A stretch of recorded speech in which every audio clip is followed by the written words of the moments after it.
Nowadays, it seems like there's 100 different ways to get shredded, but some of them are pretty good and some of them are really just trash. So today I'm going to be making a tier list ranking the ways to get shredded all the way from absolutely necessary down to trash. So that way you guys can pick and choose which methods you want to use to get yourself shredded. And honestly, I've at least tried all of these, so I think I can rank them pretty well. So let's get right into it. The first one is going to be calorie deficit. This one, pretty straightforward. You will not lose weight without a calorie deficit. So that's going to be probably the only one that goes into absolutely necessary just for that reason.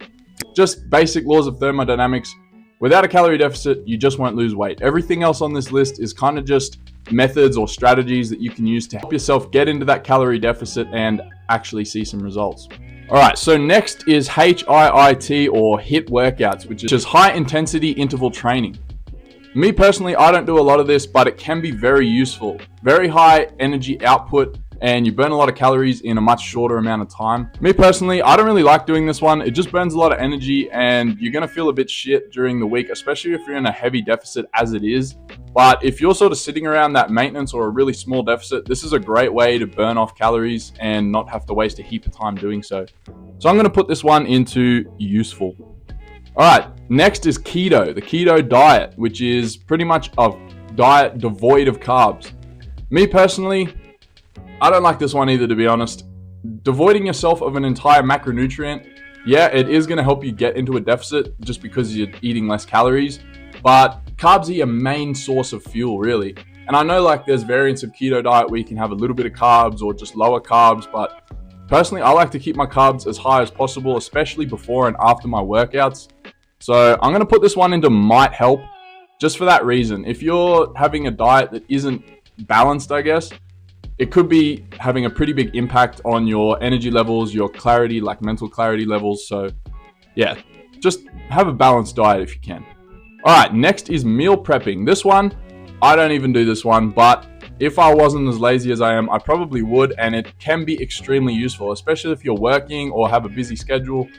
Being able to just have a meal ready to go straight out of the fridge is extremely useful, and it stops that like feeling of, wow, what am I going to cook tonight? So I'd say this one's extremely useful if you're a busy person and you are sort of worried about slipping up on your diet if given the option. So I'm honestly going to put this one into goated, even though I don't do it.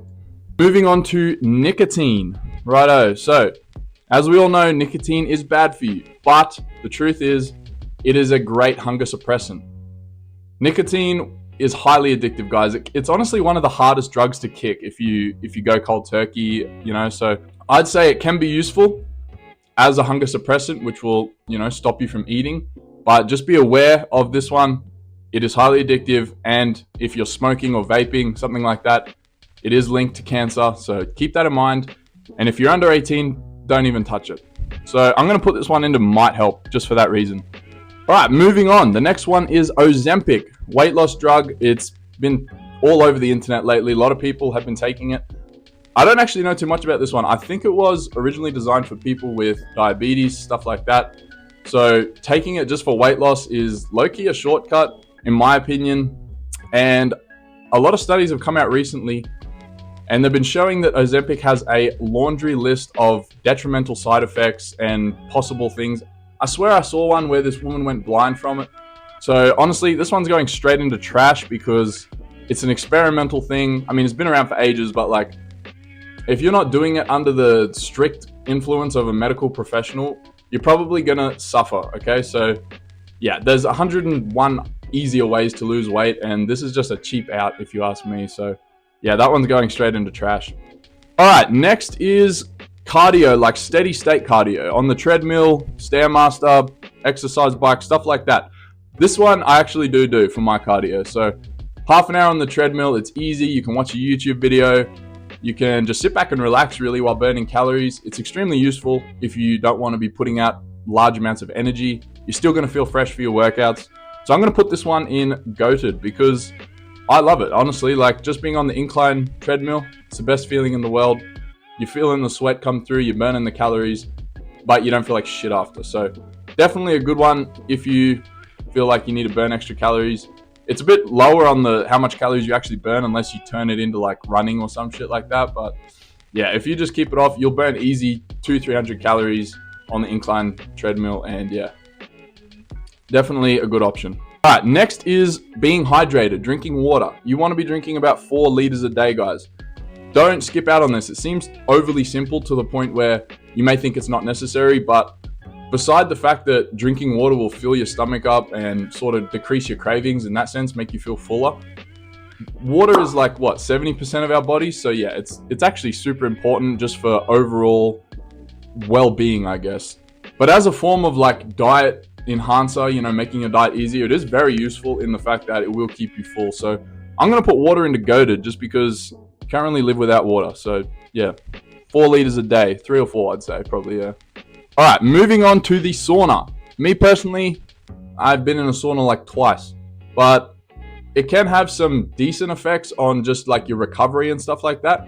But as a tool for weight loss, I'd say this one, it's not that useful in the sense that you don't really burn that many calories. I mean, you're going to sweat out and yeah, you get the idea of a sauna, but when it comes to actually burning calories and losing fat, saunas don't really work like that. It's not really just going to like peel fat off you. You're kind of just sweating, losing a lot of water weight. So you might come out feeling lighter, you know, but it's mostly just water. So I'm going to put this one in might help because it might just help you if you're like a person who enjoys a sauna, and yeah.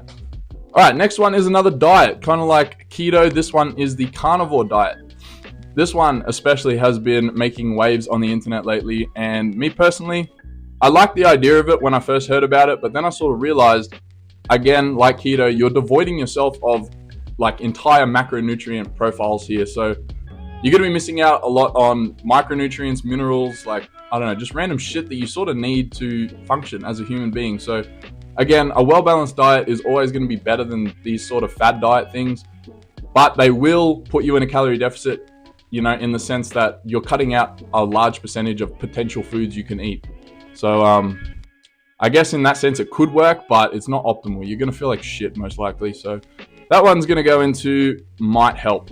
I'd say you could do it for a little bit, but I don't think you could sustain something like that for very long without taking a hit to your overall health. All right, next, caffeine. This one, I love caffeine, man. I got the picture of the White Monster here because that's my favorite drink when it comes to caffeinated beverages. Absolutely goated. It really isn't as bad for you as they say. Obviously, you want the 0 sugar versions of a caffeinated drink or like a black coffee, something like that, so you're not just adding calories. But caffeine is also a hunger suppressant, so it will keep you feeling full and give you the energy that you probably are lacking on a diet. So yeah, this one's going into goated for me. I have one of these at least every day. So yeah, definitely a good tool to use. And don't worry about all this chat about artificial sweeteners. They're really not as bad as you have been told they are. Next, ice baths. Ice baths, they're okay. I don't think they actually contribute to the burning of fat or the burning of calories. I've seen some research saying like something to do with brown fat cells or some shit. I don't even understand it really. I think ice baths are more just a mental thing. They help you wake up in the morning. They help you get you like feeling ready for the day. They're great for mental health, I've heard. So I might put this one in useful just for that reason. Like if you want to be locked in, they say an ice bath is a great way to do that. And if you're on a diet, you probably need to be locked in. Next one is intermittent fasting. Right, this one is great. Honestly, I do this every day, not to like a crazy like extent. I usually don't eat until about midday. So I wake up, I have like an energy drink, and I don't really eat anything until about 12. It's a great way to just shorten the window of eating, essentially. So you've got less time to be a fat fuck. I'd say this one is we'll go goated, because honestly, if you're able to just decrease the window of eating, it's pretty hard to eat over your maintenance in so and so amount of hours. So definitely useful. Moving on to the last one, it's probably the most simple one to actually do, and that's to just walking around, walking everywhere, right? They say you need about 10K steps a day, and if you do hit that number, it's going to be pretty hard to put on fat, because walking is low-key goated in the fact that you burn way more calories than you probably think you do, but you're not spending a heap of energy doing so. So yeah, if you can just walk around more, you're probably going to see the fat just peel off. So I'm going to put walking and goated as well. And yeah, that's pretty much it. That's the tier list of ways to get shredded. These are just my opinions, guys. You might have seen some great success with some of these that I've put in trash or not really useful.